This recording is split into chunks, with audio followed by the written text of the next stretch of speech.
बेस्टचे चालक मुंबईकरांचा काळ बनत आहेत।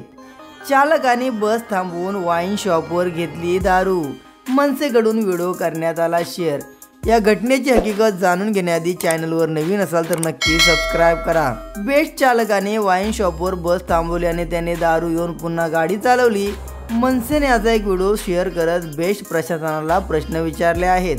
कुर्ला परिसरामध्ये सोमवारी संध्याकाळी बेस्ट बस अपघाताची घटना ताजी असताना बेस्ट प्रशासनावर अनेक प्रश्न उपस्थित केले जात आहेत। अशातच मनसेने एक व्हिडिओ शेअर केला असून त्यामध्ये बेस्ट बसचे कर्मचारी किती गंभीर आहेत याची प्रचिती येते।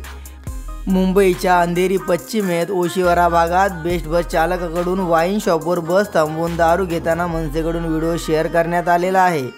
मनसे वर्सोवा विधानसभा अध्यक्ष संदेश देसाई यांनी हा बस चालकाचा दारू घेतानाचा व्हिडिओ शेअर केलेला आहे।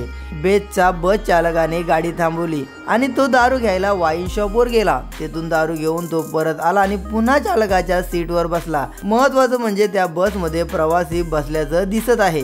बेस्ट बस चालकावर बेस्ट प्रशासनाचं नियंत्रण आहे का असा प्रश्न मनसेकडून विचारण्यात आलेला आहे। त्यासोबतच वाईन शॉपवर बेस्ट बस थांबवून दारू घेणाऱ्या बस चालकाचा विरोधात काय कारवाई करणार असा सवाल ही मनसेने केलेला आहे।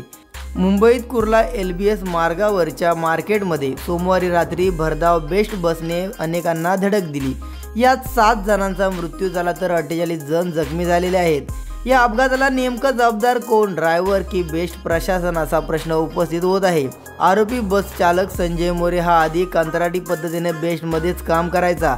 त्याला 10 दिवसापूर्वी कंत्राटी पद्धतीने बेस्टच्या इलेक्ट्रिक बसवर ड्रायव्हर म्हणून घेण्यात आलं होतं, पण त्यासाठी त्याला केवळ 3 दिवसाचं प्रशिक्षण देण्यात आलं। एवढं प्रशिक्षण पुरेसं आहे का असा प्रश्न आदित्य ठाकरे यांनी उपस्थित केलेला आहे। तर दुसरीकडे कंत्राटी भरतीला भाजपचा विरोध होता, पण आदित्य ठाकरेंच्या दबावामुळे बेस्टमध्ये कंत्राटी भरती सुरू झाल्याचा आरोप भाजपनंच केला आहे। दरम्यान कुर्ला अपघाताची चौकशी करण्यासाठी महानगरपालिकेने एक समिती स्थापन केली असून त्याचा अहवाल 2-3 दिवसात सादर केला जाणार आहे अशी सुद्धा बातमी आहे। तर या संपूर्ण घटनेवरती तुमची प्रतिक्रिया नक्की कमेंट करा। जर तुम्ही चॅनलवर नवीन असाल, सबस्क्राइब करायला विसरला असाल तर नक्की सबस्क्राइब करा।